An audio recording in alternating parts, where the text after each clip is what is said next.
Good morning all. ഞാൻ Ramakrishnan T P, SEBI registered research അനലിസ്റ്റാണ്. ഈ ഓഡിയോ കേട്ടതിന് ശേഷം ഡിസ്ക്ലെയിമർ കൂടി വായിച്ചു നോക്കണമെന്ന് താല്പര്യപ്പെടുന്നു. ഇന്ന് നമ്മൾ എക്സ്പെക്റ്റ് ചെയ്യുന്നത് വീണ്ടും ഒരു ബെറ്റർ ഓപ്പണിംഗ് ആണ്. അതിനുശേഷം വൊളാറ്റിലിറ്റിയും കണ്ടേക്കാം. ഏഷ്യൻ മാർക്കറ്റ് സിറ്റുവേഷൻ നോക്കുകയാണെങ്കിൽ ഏഷ്യയിൽ ഇന്ന് എല്ലാ മാർക്കറ്റുകളും ബെറ്റർ ആയിട്ടാണ് ട്രേഡ് ചെയ്യുന്നത്. കൊറിയൻ മാർക്കറ്റുകൾ വീണ്ടും പുതിയ റെക്കോർഡ് ഹൈ ഹീറ്റ് ചെയ്ത് റെക്കോർഡ് ഹൈയിലാണ് ഇന്ന് മോർണിംഗിൽ ട്രേഡ് ചെയ്യുന്നത്. ഇന്നലെ അമേരിക്കൻ മാർക്കറ്റിലെ ഇൻഡെക്സുകളെല്ലാം തന്നെ ഒരു പോസിറ്റീവ് ക്ലോസിംഗ് ആയിരുന്നു. അതേസമയം ടെക്നോളജി സ്റ്റോക്കുകൾ തന്നെയാണ് വീണ്ടും അമേരിക്കയിൽ റാലി ചെയ്യുന്നത്. ഇന്നാണ് അമേരിക്കയിൽ കൺസ്യൂമർ പ്രൈസ് ഇൻഫ്ലേഷൻ ഡാറ്റ വരേണ്ടത്. കഴിഞ്ഞ ആഴ്ചയായിരുന്നു ഇത് വരേണ്ടത്. പക്ഷേ ഗവൺമെൻറ് ഷട്ട് ഡൗൺ കാരണം ഇന്നത്തേക്ക് മാറ്റി വെച്ചിരിക്കുകയാണ്. ഇന്ന് വരുമെന്നുള്ളൊരു എക്സ്പെക്റ്റേഷൻസ് ഉണ്ട്.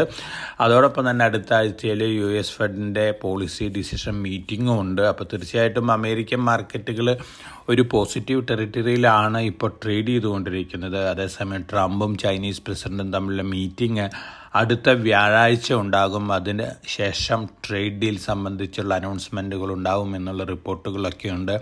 ഒരു ഒപ്റ്റിമിസത്തോടു കൂടിയാണ് ഇപ്പോൾ എല്ലാവരും US ചൈന ടോക്കിനെ നോക്കിക്കാണുന്നത്. അതോടൊപ്പം തന്നെ ചൈനയുടെ 5 വർഷത്തെ പ്ലാനുകൾക്ക് വേണ്ടിയുള്ള ചൈനീസ് കമ്മ്യൂണിസ്റ്റ് പാർട്ടി പ്ലീനം ഇന്നലെ അവസാനിച്ചിരുന്നു. വലിയ സ്പെൻഡിങ് ആണ് അവർ ക്വാണ്ടം കമ്പ്യൂട്ടിങ്ങിനും അതുപോലെ തന്നെ ടെക്നോളജി സെൽഫ് റിലയൻസിനും വേണ്ടിയും പ്രപ്പോസ് ചെയ്തിരിക്കുന്നത്. തീർച്ചയായിട്ടും ചൈനയിലെ ടെക്നോളജി കമ്പനികളെ സംബന്ധിച്ച് പോസിറ്റീവാണ്. അതിൻ്റെ ഒരു പോസിറ്റീവ് ഇമ്പാക്റ്റും ഉണ്ട് ഇന്ന് മോർണിംഗിൽ ചൈനീസ് മാർക്കറ്റുകളിൽ. ഇനി കമോഡിറ്റി സെഗ്മെൻറ്റ് നോക്കുകയാണെങ്കിൽ ഗോൾഡ് വീണ്ടും ഇന്നലെ ബെറ്റർ ക്ലോസിംഗ് ആണ്. ഇന്ന് മോർണിംഗിൽ ട്രേഡ് ചെയ്യുന്നത് $4,118 പെർ ഔൺസിനാണ് സ്പോട്ട് ഗോൾഡ്. അതോടൊപ്പം തന്നെ സിൽവർ ഒരു കൺസോൾട്ടേഷൻ മോഡിലാണ്. ഇന്നലെ ഇന്ന് ഓൾമോസ്റ്റ് സെയിം ലെവൽ, അല്ലെങ്കിൽ ഇന്ന് സ്ലൈറ്റ്ലി ബെറ്റർ ആയിട്ടാണ് മോർണിംഗിൽ ട്രേഡ് ചെയ്യുന്നത്. $48.6 പെർ ഔൺസിനാണ് മോർണിംഗിൽ സിൽവർ ട്രേഡ് ചെയ്യുന്നത്. മറ്റ് കമോഡിറ്റികളെല്ലാം തന്നെ ബെറ്ററാണ്. കോപ്പറാണ് ഇന്ന് നല്ല രീതിയിൽ മോർണിംഗിൽ മുന്നേറിയിട്ടുള്ളത്. അതോടൊപ്പം തന്നെ സിങ്കും അലുമിനിയം ബെറ്റർ തന്നെയാണ്.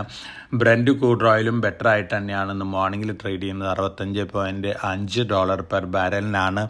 റഷ്യൻ ഓയിൽ കമ്പനികളുടെ മേൽ സാങ്ഷൻസ് ഏർപ്പെടുത്തിയതിന് ശേഷമാണ് ക്രൂഡ് ഓയിൽ പ്രൈസിൽ ഒരു ഇൻക്രീസ് വന്നിരിക്കുന്നത്. റഷ്യയിൽ നിന്നുള്ള ക്രൂഡ് ഓയിൽ ഫ്ലോ കുറയുകയാണെങ്കിൽ തീർച്ചയായിട്ടും അവൈലബിലിറ്റി കുറയും. അതിനനുസരിച്ച് വീണ്ടും ഒരു പക്ഷേ ക്രൂഡ് ഓയിലിൻ്റെ പ്രൈസ് കയറാനുള്ള സാധ്യതകളുണ്ട്. അതിൻ്റെ ഒരു നെഗറ്റീവ് ഇമ്പാക്റ്റ് ഇന്ത്യനെ സംബന്ധിച്ച് ഉണ്ടാവാനുള്ള സാധ്യതയൊക്കെ ഉണ്ട്.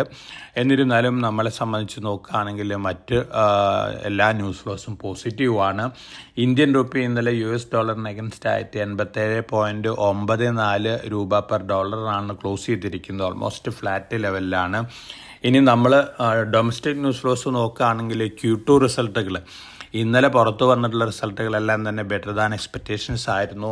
പ്രത്യേകിച്ച് ഹിന്ദുസ്ഥാൻ യൂണിലിവറിൻ്റെ റിസൾട്ട്. അതോടൊപ്പം തന്നെ ഈ റിസൾട്ട് പൊതുവേ FMCG കമ്പനികൾക്ക് ഒരു പുഷാണ് നൽകാൻ പോകുന്നത്. അതുകൊണ്ട് തന്നെ ITC പോലുള്ള ഓഹരികളൊക്കെ മുന്നേറാനുള്ള സാധ്യതകളുണ്ട്. കോഫി പ്രൈസസ് ഇൻ്റർനാഷണൽ മാർക്കറ്റിൽ വീണ്ടും റെക്കോർഡ് ഹൈ ഹിറ്റ് ചെയ്തിരിക്കുകയാണ്.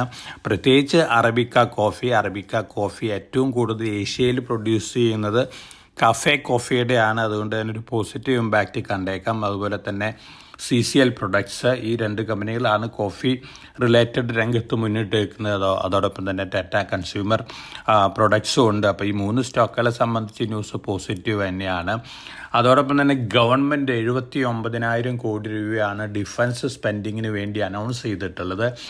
ഇതിൽ 60,000 കോടി രൂപ നീക്കിവെച്ചിട്ടുള്ളത് നേവിക്ക് വേണ്ടിയാണ്. അതായത് ഷിപ്പ് ബിൽഡിംഗ് റിലേറ്റഡ് ആക്ടിവിറ്റികൾക്കാണ്. തീർച്ചയായിട്ടും ഇത് Cochin ship yard, garden ship builders, അതുപോലെ തന്നെ LNT, അസഗൺ dock, data patterns, Bharat electronics, ഇത്തരത്തിലുള്ള കമ്പനികളെ സംബന്ധിച്ചൊക്കെ വളരെ പോസിറ്റീവ് ഇമ്പാക്റ്റ് ഉണ്ടാക്കുന്ന ഒരു അനൗൺസ്മെൻറ്റ് തന്നെയാണ്. അതോടൊപ്പം തന്നെ മിസൈൽ റിലേറ്റഡ് കമ്പനികളായ ഭാരത് ഡൈനാമിക്സിനെ സംബന്ധിച്ചും പോസിറ്റീവാണ്. ന്യൂസ് ഫ്ലോസ് സൂചിപ്പിക്കുന്നത് റെസ്റ്റോറൻറ്റ് അതുപോലെ തന്നെ ഹോസ്പിറ്റാലിറ്റി ബിസിനസ് വലിയ രീതിയിലാണ് ഗ്രോത്ത് ചെയ്തുകൊണ്ടിരിക്കുന്ന കാര്യങ്ങളാണ്. അതോടൊപ്പം തന്നെ ജനങ്ങളുടെ ഈറ്റിംഗ് ഔട്ട്, അതായത് റെസ്റ്റോറൻറ്റുകളിൽ പോയി ഫുഡ് കഴിക്കുന്ന രീതി കൂടിക്കൊണ്ടിരിക്കുകയാണ്. UPI പേയ്മെൻറ്റൊക്കെ അത്തരത്തിലുള്ള ഫിഗേഴ്സാണ് സൂചിപ്പിക്കുന്നത്. തീർച്ചയായിട്ടും ഹോസ്പിറ്റാലിറ്റി രംഗത്തുള്ള സ്റ്റോക്കുകളെ സംബന്ധിച്ച് പോസിറ്റീവാണ്. അതോടൊപ്പം തന്നെ സ്പെഷ്യാലിറ്റി റെസ്റ്റോറൻറ്റ് പോലുള്ള കമ്പനികളെ സംബന്ധിച്ചും പോസിറ്റീവായിട്ടുള്ള ന്യൂസ് തന്നെയാണ്. ഒപ്പം വേദാന്ത 1 ലക്ഷം കോടി രൂപയാണ് ഒറീസയിൽ സ്പെൻഡ് ചെയ്യാൻ പോകുന്നത്. തീർച്ചയായിട്ടും പോസിറ്റീവ് ന്യൂസ് തന്നെയാണ്. അതോടൊപ്പം തന്നെ തൂത്തുക്കുടിയിലുള്ള സ്റ്റെർലൈറ്റ് കോപ്പർ പ്ലാന്റ് റീഓപ്പൺ ചെയ്യുകയാണെങ്കിൽ അത്തരത്തിലുള്ള പ്രപ്പോസലുണ്ട്. തമിഴ്നാട് ഗവൺമെൻറ് ആക്സെപ്റ്റ് ചെയ്യുകയാണെങ്കിൽ തീർച്ചയായിട്ടും വേദാന്തനെ സംബന്ധിച്ച് പോസിറ്റീവാണ്. അതോടൊപ്പം തന്നെ കോപ്പർ അലുമിനിയം പ്രൈസസ് ഇൻ്റർനാഷണൽ മാർക്കറ്റിൽ മുന്നേറുന്നും വേദാന്തനെ സംബന്ധിച്ച് പോസിറ്റീവാണ്. Shipping corporation positive news flows ഉണ്ട്. സിർമ SGS അതുപോലെ തന്നെ പ്രീമിയർ എനർജീസ് അവർ JV ഫാം ചെയ്ത് ഒരു ഇൻവെർട്ടർ കമ്പനിയിൽ സ്റ്റേക്ക് അക്വയർ ചെയ്തിട്ടുണ്ട്. 2 കമ്പനികളെ സംബന്ധിച്ചും പോസിറ്റീവാണ്. ഇന്നലെ ഫോറിൻ പോർട്ട്ഫോളിയോ ഇൻവെസ്റ്റേഴ്സ് വീണ്ടും സെല്ലേഴ്സാണ്. 1165.94 കോടി രൂപയ്ക്കുള്ള സ്റ്റോക്കുകൾ വിറ്റിട്ടുണ്ട്. അതേസമയം ഡൊമസ്റ്റിക് ഫണ്ടുകൾ 3893.73 കോടി രൂപയ്ക്കുള്ള സ്റ്റോക്കുകൾ വാങ്ങിയിട്ടുണ്ട്. അപ്പോൾ പൊതുവെ ഇന്ന് നമ്മൾ കാണുന്നത് ഒരു കൺസോളിഡേഷൻ മോഡാണ്. മൈനർ ഗെയിനോട് കൂടിയുള്ള ഒരു ഓപ്പണിങ്ങും വൊളാറ്റിലിറ്റിയും തന്നെയാണ്. Q2 റിസൾട്ടുകൾക്ക് അനുസരിച്ചിട്ടുള്ളൊരു മൂവ്മെൻ്റ് ആയിരിക്കും ഇന്ത്യൻ മാർക്കറ്റ് നമുക്ക് കാണാനായിട്ട് സാധിക്കുക. അതോടൊപ്പം തന്നെ ഇന്ത്യ-US ട്രേഡ് ഡീൽ സംബന്ധിച്ച് എന്തെങ്കിലും പോസിറ്റീവ് അനൗൺസ്മെൻറ്റ് വരികയാണെങ്കിൽ തീർച്ചയായിട്ടും അതിൻ്റെ ഒരു പോസിറ്റീവ് ഇമ്പാക്റ്റും മാർക്കറ്റിൽ കണ്ടേക്കാം. അപ്പോൾ വളരെ കോഷ്യസ് ആയിട്ട് മാർക്കറ്റിൽ മൂവ് ചെയ്യുക. എല്ലാവർക്കും നല്ലൊരു ട്രേഡിൻ്റെ ആശംസിച്ചുകൊണ്ട് ഞാൻ ഇന്നത്തെ പ്രീ മാർക്കറ്റ് കമൻറ്റോട് അവസാനിപ്പിക്കുകയാണ്. Thank you.